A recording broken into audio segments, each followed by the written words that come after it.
രംഗത്തെ ഒരു കരിയർ തുടങ്ങാൻ ആഗ്രഹിക്കുന്നവർക്ക് ഒരു സുവർണ അവസരം. ബാങ്ക് ഓഫ് ബറോഡയിലെ 5000 ഒഴിവുകളിലേക്ക് അപേക്ഷ ക്ഷണിച്ചിട്ടുണ്ട്. കേരളത്തിൽ മാത്രമായിട്ട് 111 ഒഴിവുകളുണ്ട്. അത് 1961 അപ്രന്റീസ് ആക്ട് അനുസരിച്ച് ബാങ്ക് ഓഫ് ബറോഡയിലെ 5000 അപ്രന്റീസ് ഒഴിവുകളിലേക്കാണ് ഇപ്പോൾ അപേക്ഷ ക്ഷണിച്ചിരിക്കുന്നത്. ഓൺ ദ ജോബ് ട്രെയിനിങ് ആയിരിക്കും. ഒരു വർഷം ആയിരിക്കും നിയമനം ലഭിക്കുക എന്ന കാര്യം മനസ്സിലാക്കുക. ഇതിലേക്ക് ഓൺലൈനായിട്ട് വേണം അപേക്ഷിക്കാനായിട്ടുള്ള 2026 ജൂൺ 8 വരെ നിങ്ങൾക്ക് ഇതിലേക്ക് ഓൺലൈനായിട്ട് അപേക്ഷിക്കാൻ കഴിയും. യോഗ്യതകളുള്ള ഏതെങ്കിലും വിഷയത്തിലെ ബിരുദമാണ്. പ്രത്യേകം ശ്രദ്ധിക്കുക, ബിരുദം നേടി 4 വർഷം കഴിഞ്ഞവർ എലിജിബിൾ അല്ല. കഴിഞ്ഞ 4 വർഷത്തിനിടയിൽ ബിരുദം നേടിയവർക്ക് മാത്രമാണ് ഇതിലേക്ക് അപേക്ഷിക്കാൻ കഴിയുക. പ്രായപരിധി വേണ്ട 20 മുതൽ 28 വയസ്സിലുള്ളവർക്കാണ്. എന്നാൽ റിലാക്സേഷൻ ലഭിക്കും എന്ന് പറഞ്ഞിട്ടുണ്ട്. അതുപോലെ കേരളത്തിൽ നിയമനം ലഭിക്കുന്നവർ പ്രാദേശിക ഭാഷയായ മലയാളം നിർബന്ധമായും എഴുതാനും വായിക്കാനും സംസാരിക്കാനും അറിഞ്ഞിരിക്കണം.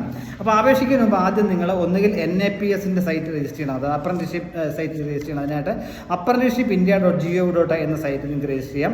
അല്ലെന്നുണ്ടെങ്കിൽ NATS സൈറ്റിൽ രജിസ്റ്റർ ചെയ്യാം. അതിനായിട്ട് https:/nats.education.gov.in ഈ 2 സൈറ്റിൽ ഏതൊരു സൈറ്റിൽ രജിസ്റ്റർ ചെയ്തതിന് ശേഷം മാത്രമാണ് ഇതിലേക്ക് അപേക്ഷിക്കാൻ കഴിയുന്ന കാര്യം മനസ്സിലാക്കുക.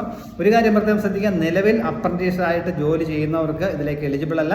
അതുപോലെ ഡിഗ്രി പാസ്സായതിനു ശേഷം 1 വർഷം എക്സ്പീരിയൻസ് ഉള്ളവരും എലിജിബിൾ അല്ല എന്ന കാര്യം മനസ്സിലാക്കുക. തിരഞ്ഞെടുക്കപ്പെടുന്നവർക്ക് പ്രതിമാസം 15000 രൂപ സ്റ്റൈപ്പൻഡായിട്ട് ലഭിക്കുന്നതായിരിക്കും. 1 വർഷത്തെ കാര്യം നിയമനം എന്ന് ഞാൻ പറഞ്ഞു. അപേക്ഷാ ഫീസുണ്ട്. SC/ST കാൻഡിഡേറ്റ്സും ഡിസബിലിറ്റിയുള്ളവർക്ക് 200 രൂപ GST-മാണ്.